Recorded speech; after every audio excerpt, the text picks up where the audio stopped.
જો અણબોલ્યું જાનવર છે અને ખરેખર આવું કોઈ ના કરશો. સેવા તો ના કરી કો તો કોઈ નહીં, પણ જે કૂતરાની બાબડાની આવી હાલત કરી છે એ યોગ્ય નહીં. તો મિત્રો, દરેકને કહેવામાં એવું માગું કે કૂતરું વસ્તુ આખી વાત અલગ છે. આ આપણું રખોપા છે. તમે ઊંઘાવા તણા કૂતરું જાગતું હોય છે. ગમે ત્યારે વિકટ પરિસ્થિતિમાં આ કૂતરું કોમ આવે છે. કે આવા જાનવરો, પશુઓને આવું કરવાથી કોઈ ફાયદો નહીં.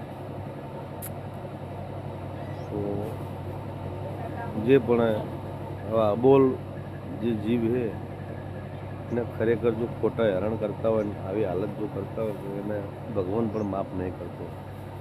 અને કર્મ તો દરેકને ભોગવવો પડે. કે કર્મ તો